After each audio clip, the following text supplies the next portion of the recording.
Welcome to this ICF Slalom podcast episode, part of the series running until the Los Angeles 2028 Olympic Games. We bring you the inside stories from around the globe from the people who make canoe slalom so special. Here's your host, John Gregory. A warm welcome to our episodes covering the 2025 International Canoe Slalom and Kayak Cross season. Thanks for joining me. We're 100 days out from the World Championships returning to the Penrith course outside Sydney, Australia. There is a link provided to tickets in the show notes.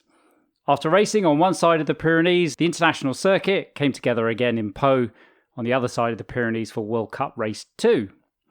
Today I have contributions from race winners Ryan Westley from Great Britain, Miren Lazkano from Spain and Pau Echaniz from Spain.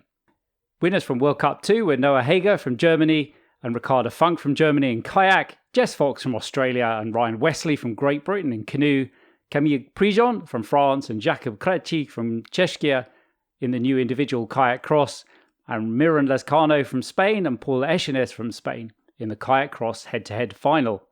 Interestingly, the last time we saw Germany take a World Cup gold in both K1 women and K1 men was twice in 2014, in which Ricarda and Sebastian Schuber in Augsburg and Ricarda and Hannes Eger in Prague. So to today's guest, first I welcome back Ryan Westley, double European champion. Yeah, it's funny. I feel like the run to me didn't feel good enough. I dropped a little bit low on one of the upstreams.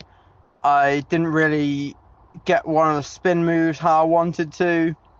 It ended up just slightly off the back on the Kraken move. It didn't feel to me on the finishing sprint that it was going to be enough, especially seeing the runs that had gone down. So it's one of those rare occasions where I was able to look up at the finish line and be pleasantly surprised. I've definitely had plenty of runs where I thought I've done something really good, looked up and seen I've been absolutely smashed by everybody else. But this time, yeah, fortunately it was the other way around. Some bits that felt bad that actually weren't bad on the time. I guess, yeah, just didn't feel like the best of runs, but obviously I'm really happy with the outcome it gave me. Yep, I've, like you said, I've been fortunate enough to win the European Championships.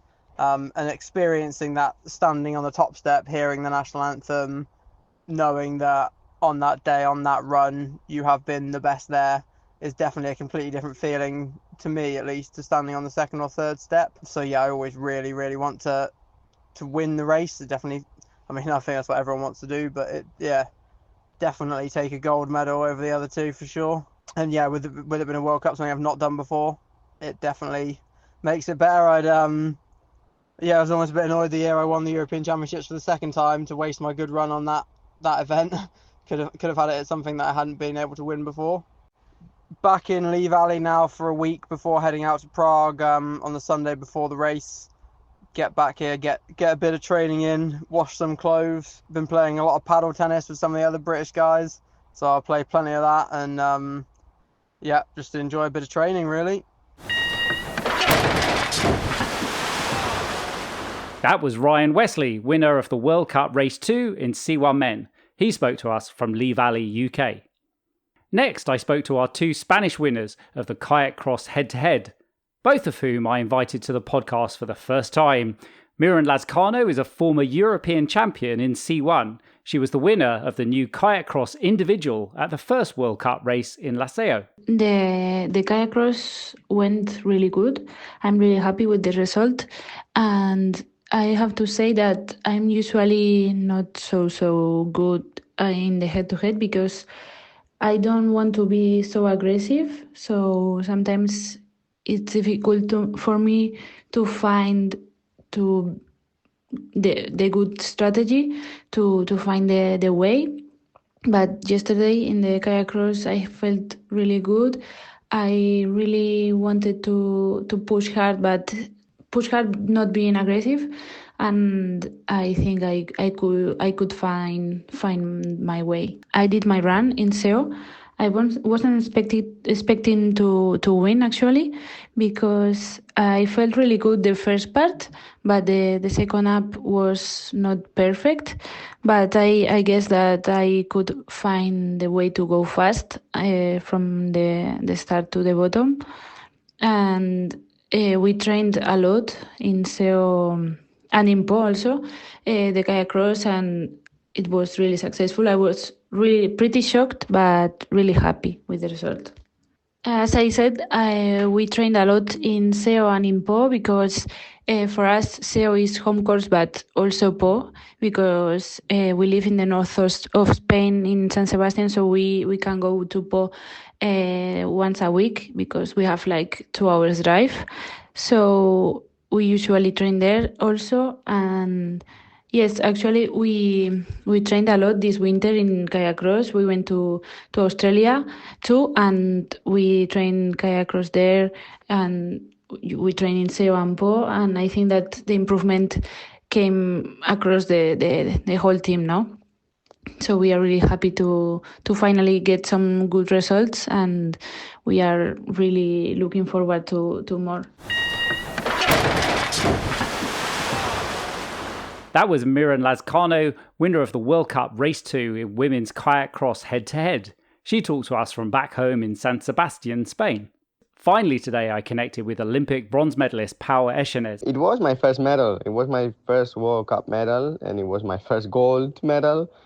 I would never thought it would be in kayak cross before slalom though, but it feels good. It feels good to be able to go through the heats and go through all these races, and it's good. I felt good on the water. It was maybe a bit surprising to me because I felt ready, but I was never doing the good result, and yeah, it feels good to being home because it feels like home, right? I train a lot here. We train a lot with my family here and in Pau, and it feels like home, even though I don't like the course much, but yeah, I enjoyed a lot, and it's very, very cool to have my first medal in Pau with my family, with the teammates, and it's good. Yeah, the Olympic Games were very special to me. I was able to put such a good run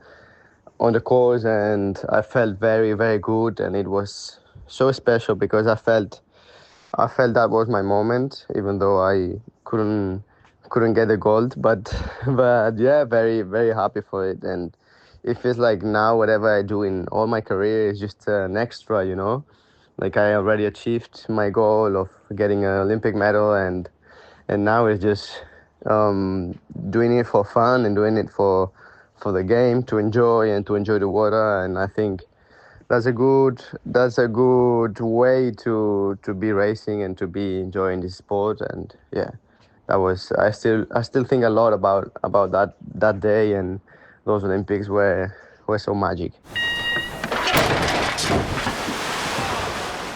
That was Pau Echaniz, winner of the World Cup Race 2 in men's kayak cross. He talked to us from San Sebastian, Spain, before departing to Prague.